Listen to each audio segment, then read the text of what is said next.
नमस्कार छात्रों, कैसे हो आप सभी। स्वागत है आपका एक और धमाकेदार वायरल वीडियो में। तो आज की वीडियो कक्षा 9वीं के छात्रों के लिए होने वाली है। जैसा कि बच्चों आपका 6 मार्च को हिंदी का पेपर है, आप यहां पर देख सकते हैं पूरा का पूरा रियल पेपर आपका होने वाला है। ऐसा ही पेपर आपको 6 मार्च को आपको अपनी वार्षिक परीक्षा में देखने को मिलेगा। अगर आप भी कक्षा 9वीं में पढ़ते हैं तो ये वीडियो आपके लिए बहुत ही महत्वपूर्ण होने वाली है। अगर आप इस वीडियो को पूरा देखते हैं लास्ट तक तो आप 75 में से 75 नंबर लेकर आओगे। आप यहाँ पर देख सकते हैं आपका जो विषय कोट है वो आपका 401 होने वाला है और आपसे पेपर में टोटल 23 क्वेश्चन पूछे जाएंगे और आपके लिए जो परीक्षा करने के लिए समय रहेगा वो आपका 3 घंटे का होने वाला है। पेपर के नीचे आपको यहाँ पर कुछ निर्देश देखने को मिलेंगे और प्रश्न नंबर 1 से आपको सही विकल्प चुनकर लिखना है। आपको यहाँ पर जो है ये आपके 6 नंबर के रहने वाले हैं। पहला प्रश्न आपसे पूछा गया है, हिंदी साहित्य का सर्वाधिक लोकप्रिय महाकाव्य है। तो आपको यहाँ पर 4 ऑप्शन देखने को मिलेंगे। पहला है पद्मावत, रामचरितमानस, पृथ्वीराज रासो या फिर परमाल रासो। तो इसका जो आंसर है वो आपका होने वाला है रामचरितमानस। ये आपका करेक्ट आंसर हो जाएगा। और इसके बाद में नेक्स्ट प्रश्न आपका मेघ आय रचना है महादेवी वर्मा, सर्वेश्वर दयाल सक्सेना, सुमित्रा नंदन पंत या फिर राजेश जोशी। तो किसकी है? तो इसका जो आंसर है वो आपका बवाला होने वाला है, सर्वेश्वर दयाल सक्सेना। और इसके बाद में तीसरा प्रश्न आपसे पूछा गया है, छंद को पढ़ाते समय आने वाला विराम कहलाता है गति, गण, तुक या फिर यति। तो क्या कहलाता है? तीसरे का आपका जो आंसर है वो आपका होने वाला है यति। ये आपका करेक्ट आंसर हो जाएगा। और तिब्बत में सबसे खतरे की जगह है तो कौन सी है? तो इसका जो आंसर होने वाला है चौथे प्रश्न का वो आपका होने वाला है फर्स्ट वाला, डांडे। इसका करेक्ट आंसर हो जाएगा। श्याम भी जाएगा, मैं भी है, क्रिया, निपात, विशेषण या फिर संज्ञा। तो क्या है? निपात है। और इसके बाद में छठवां प्रश्न आपसे पूछा गया है, कृतिका भाग 1 में आय पाठों में से एकांकी का नाम है कर्म भूमि, माटी वाली, रीढ़ की हड्डी, इस जल प्रलय में। तो क्या है? इसका जो आंसर है वो आपका होने वाला है रीढ़ की हड्डी। सवाल है, इसका सही उत्तर हो जाएगा। और इसके बाद में प्रश्न नंबर 2 में आपको रिक्तस्थानों की पूर्ति करना है और आपको यहाँ पर ऑप्शन भी दिए जाएंगे जिनमें से आपको सिलेक्ट करके लिखना है। पहला है कैदी और कोकिला दोनों ही देश के वासी हैं, आज़ाद या फिर गुलाम। तो इसका जो आंसर होने वाला है वो आपका होने वाला है गुलाम।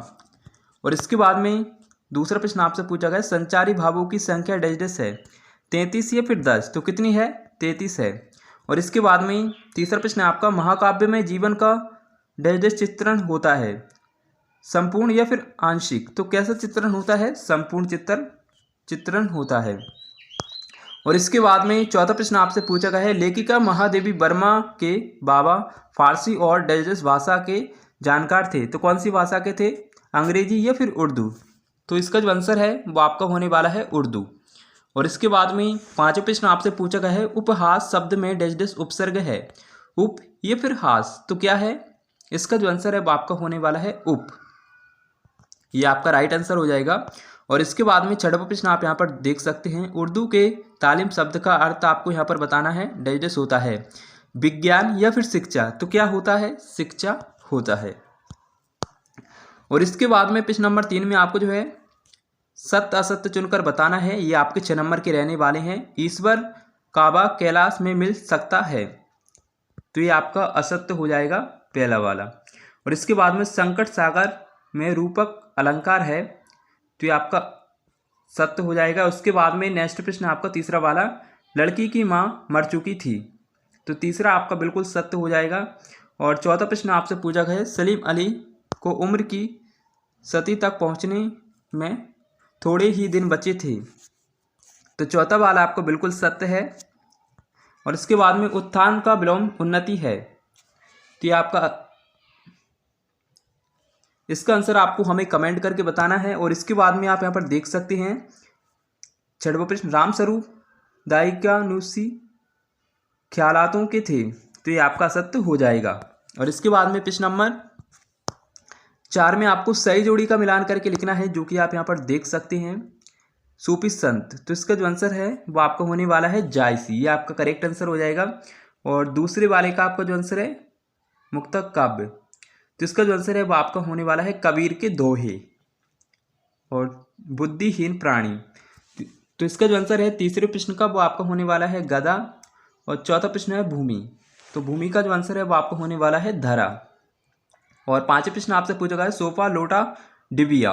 तो पांचवी का आपका जो आंसर है वो आपका होने वाला है देश शब्द।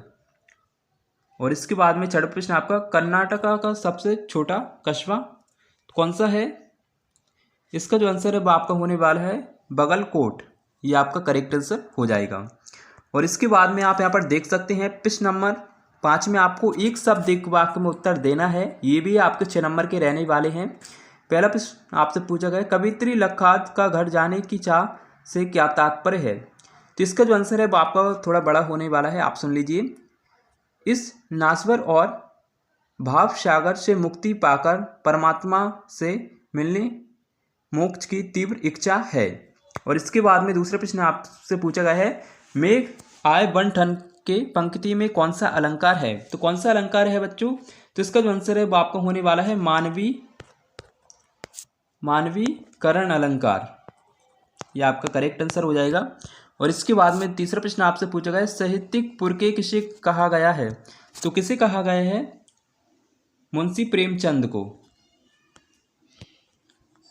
मुंशी प्रेमचंद को कहा गया है। और इसके बाद में चौथा प्रश्न है आपका लोक में प्रचलित उक्ति क्या कहलाती है। तो क्या कहलाती है लोकोक्ति कहलाती है। लोकोक्ति कहलाती है। और इसके बाद में पांचवें प्रश्न आपसे पूछा गया साक्ष्य पत्रिका में विशेषक का नाम क्या है। तो क्या है पांचवी वाले का आपका जो आंसर है वो आपको होने वाला है नदियों की आग। और इसके बाद में छठवां प्रश्न आपसे पूछा गया है लेखिका मृदुला गर्ग की परदादी ने मंदिर में जाकर क्या मन्नत मांगी थी। तो इसका जो आंसर होने वाला है वो आपका कुछ इस प्रकार होने वाला है उनकी पोतों बहू का पहला बच्चा लड़की ही हो। और इसके बाद में प्रश्न क्रमांक 6 से लेकर प्रश्न क्रमांक 16 तक आपसे 2-2 नंबर के प्रश्न यहाँ पर पूछे जाने वाले हैं, जो कि आप यहाँ पर देख सकते हैं। छठवां प्रश्न आपसे पूछा गया है भक्ति काल की 2 विशेषता आपको लिखना है। और इसके अथवा में देख सकते हैं प्रगतिवाद की 2 विशेषता लिखना है। और 7वां प्रश्न आपसे पूछा गया कवि सर्वेश्वर दयाल सक्सेना अथवा सुमित्रा नंदन पंत की काव्य का विशेषता निम्न बिंदुओं के आधार पर लिखना है। 2 रचना लिखना है और भावपक्ष लिखना है। और इसके बाद में 8वां प्रश्न आपका अरहर और सनाई खेत कवि सुमित्रा नंदन पंत को कैसे दिखाई देते हैं। और इसके अथवा में देख सकते हैं कोयल की कूक सुनकर कवि माखनलाल चतुर्वेदी की क्या प्रतिक्रिया थी। और इसके बाद में 9वां प्रश्न आपका अपने अपने शहर में बच्चों को कहाँ कहाँ काम पर जाते देखा है, इसके बारे में आपको बताना है। सखी ने गोपी से कृष्ण का कैसे रूप धारण करने का आग्रह किया, अपने शब्दों में आपको लिखना है। मात्रिक छंद किसे कहते हैं, किसी एक मात्रिक छंद का नाम आपको बताना है। काव्य किसे कहते हैं, उसके भेद आपको लिखना है। और 11वां प्रश्न आपका अनुप्रास अलंकार की परिभाषा और उदाहरण आपको लिखना है। एक हास्य रस की परिभाषा उदाहरण लिखना है। यात्रा वृत्तांत किसे कहते हैं। नाटक एवं एकांकी में आपको अंतर बताना है। और 13वां प्रश्न आपसे पूछा गया हरिशंकर प्रसाई अथवा महादेवी वर्मा की साहित्यिक विशेषता निम्न बिंदु के आधार पर आपको लिखना है। 2 रचना लिखना है और भाषा शैली आपको लिखना है। 14वां प्रश्न आपसे पूछा है किन घटनाओं से पता चलता है कि हीरा और मोती में गहरी दोस्ती थी। इसके अथवा में देख सकते हैं लेखक राहुल संकृत्यान ने डाकुओं से बचने के लिए कौन सा साधन अपनाया। और आप यहाँ पर देख सकते हैं और आप जल्दी से स्क्रीनशॉट ले लीजिए, क्योंकि एक एक क्वेश्चन आपकी परीक्षा के लिए इम्पोर्टेंट होने वाला है। और ये आपके 4-4 नंबर के होने वाले हैं, जो कि आप यहाँ पर देख सकते हैं। गद्यांश, पद्यांश, संदर्भ, प्रसंग, वाक्य करना आपको। और प्रश्न नंबर 5 में आपसे यहाँ पर जो है अपने प्रचार को शाला शुल्क से मुक्ति हेतु आवेदन पत्र आपको लिखना है प्रश्न नंबर 22 में। और इसके अथवा में देख सकते हैं बड़े भाई के विवाह में सम्मिलित होने के लिए मित्र को आमंत्रण पत्र लिखना है।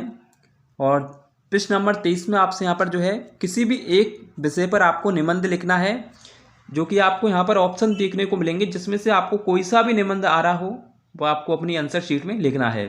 पहला है जीवन में खेलों का महत्व, जल संरक्षण, पर्यावरण प्रदूषण कारण एवं निदान, मेरी प्रिय पुस्तक, आदर्श विद्यार्थी के गुण। और बच्चों आपको इसमें से कितना पेपर जो है लगभग आ चुका है ये आप हमें कमेंट करके अवश्य बताएं। और आपको वीडियो कैसी लगी, मिलते हैं एक और ऐसी इंटरेस्टिंग वीडियो के साथ। अगर आपको वीडियो पसंद आए तो वीडियो को लाइक करें और साथ ही चैनल को भी सब्सक्राइब करें, जिससे आने वाली वीडियो की और भी नोटिफिकेशन आप तक सबसे पहले पहुंच सकेगी। मिलते हैं एक और ऐसी इंटरेस्टिंग वीडियो के साथ। थैंक्स फॉर वॉचिंग, धन्यवाद।